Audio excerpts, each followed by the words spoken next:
Confucius, chapitre 9.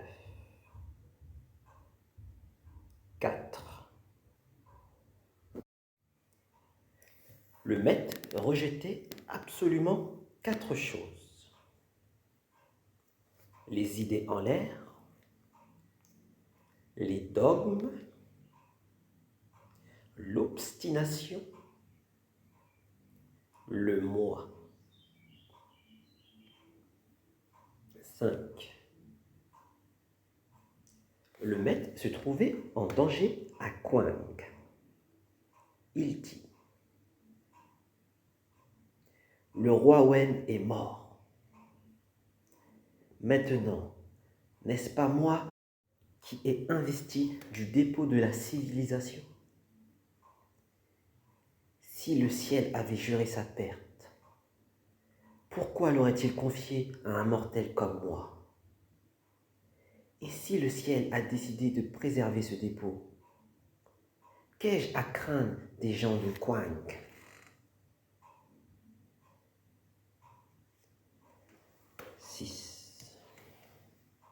Le grand échasson demanda à Zikong: si votre maître est vraiment un saint, comment se fait-il qu'il sache un peu tous les métiers? Zikong répondit: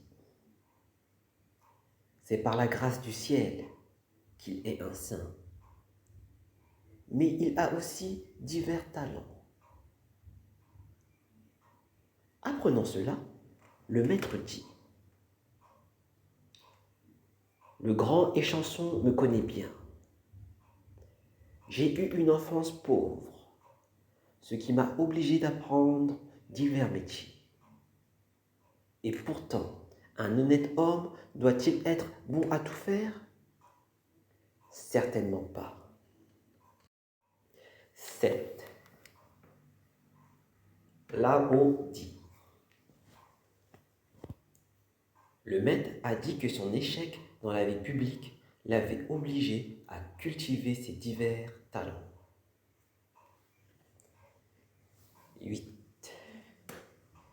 Le maître dit: suis-je savant? Non. Un rustaud est venu me poser une question.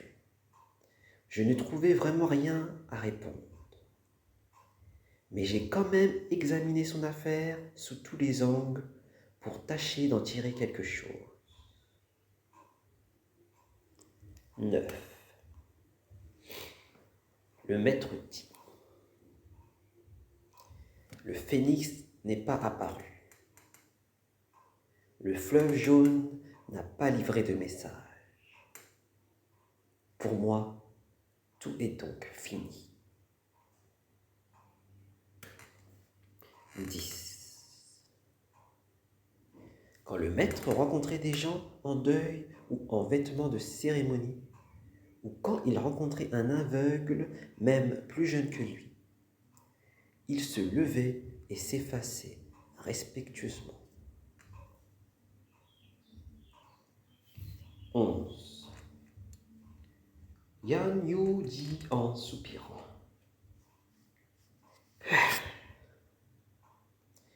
plus je le contemple, plus ça paraît inaccessible. Plus je le creuse, plus ça résiste. Je crois que c'est devant moi, et voilà que c'est derrière. Ah! Le maître a habilement réussi à nous prendre au piège.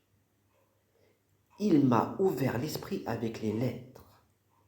Il m'a discipliné avec les rites. Je voudrais m'arrêter, que je ne le pourrai pas. Au moment où je me crois à bout de ressources, le but m'apparaît en pleine lumière. Je veux l'atteindre, mais n'en trouve pas l'accès. 12. Le maître étant tombé gravement malade, Zilou déguisa les disciples en ces majordomes qu'on emploie dans les funérailles princières. Profitant d'un répit de son mal, le maître dit: Zilu, cette comédie a trop longtemps duré. Qui pourrais-je duper avec mes faux majordomes? Le ciel? Plutôt que de mourir au milieu de majordomes, je préfère mourir dans les bras de mes disciples. Même si on ne me fait pas de funérailles en grande pompe, je ne mourrai quand même pas au bord du chemin. 13. Zigong demanda: Si vous aviez un jade précieux, le rangeriez-vous dans un écrin ou chercheriez-vous à le vendre pour un bon prix? Bien sûr que je le vendrai, répondit le maître. Je n'attends qu'un acheteur. 14. Le maître voulait émigrer chez les barbares. On lui dit: Comment pourriez-vous vous accommoder d'une existence sauvage? Le maître répondit: Là où réside l'honnête homme, il n'y a pas de sauvagerie qui tienne. 15. Le maître dit: C'est seulement après mon retour de Wei Alu que la musique a été remise en ordre. Les pièces de cour d'une part, les hymnes de l'autre. 16. Le maître dit: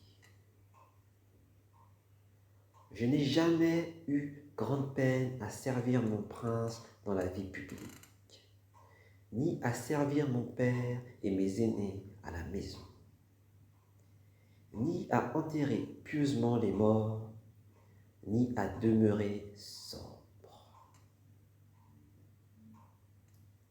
17. Le maître était au bord d'une rivière.